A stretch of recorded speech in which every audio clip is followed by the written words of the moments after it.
Trending si Marian Rivera kahapon. Bentang-benta sa netizens ang mga sagot niya sa interview ni Karen Davila para sa celebration ng Women's Month.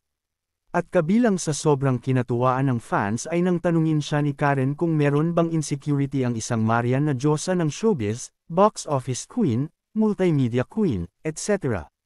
Sagot ni Marian, pag sumasali ako ng pageant palagi ako ang pinakamaliit. Saka siguro kasi feeling ko sobrang laki ng balakang ko yung pag nakadress ako. Dagdag niya pa, siguro rin yung pagsasalita ng English. Kasi ngayon very big deal sa atin yan ngayon. Kasi sa akin walang problema yan. Kasi sa Cavite hindi naman came English speaking pero nung nagpunta ako ng Maynila you have to be fluent in English. Turo ng anak ko yun, si Zia ang nagtuturo sa akin. Sagot niya, kasi raw doon siya comfortable. Kasi minsan pag nag-uusap kami ni Dingdong Dantes, parang sinasabi ko, kaya sobrang love ko itong asawa ko na ito, mahal ka namin bilang ikaw. You can improve yourself if you wanna learn how to speak English. Ang dami diyang mga teacher. Pero parang wala sa loob ko, okay na ako at dito ako comfortable, pagkukwento niya pa kay Karen. Chika pa ni Marian minsan daw ay sinabi sa kanya ni Zia na, just put my things in the bin. Anong bin? Oh, it's a cabin. Oh my God, Zia. At marami raw talaga raw siyang natututunan sa anak na panganay na may British accent pa. Pero ang isa namang maganda kay Marian ay very proud siya na bata pa lang ay pangarap na niyang maging ina at maging teacher.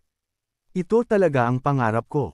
Mag-alaga ng anak, magpadidi ng anak, magsilbi sa pamilya, pagtatapat niya na lagi niyang sagot pag tinatanong tungkol sa kanyang pangarap noon. Sinabi rin niya sa interview na maraming anak talaga ang gusto niya. Kaya naman nag-isip ang fans na baka on the way na ang third baby nila ni Dong. Submissive rin daw siya at talagang sinisikap niyang pagsilbihan ang mga anak siya ang nagpapaligo at naghahatid sa mga anak, nagsusundo sa mga anak sa eskwelahan. Inamin niya rin for the first time na nung nagtrabaho siya sa isang mental facility ay may patient na pag nakikita siya ay not to turn on ito. Kaya kinausap niya raw ang doktor at ipinaliwanag sa kanyang lumakas ang pasyente pag nakikita siya kaya ganun. Ganda rin nung sinabi niyang napatawad na niya lahat ng mga nakaaway niya dahil sa selos sa mister na si Dingdong Dantes. In fact, naloka pa raw yung isa na siya pa ang lumapit at nag-initiate ng pagbabati.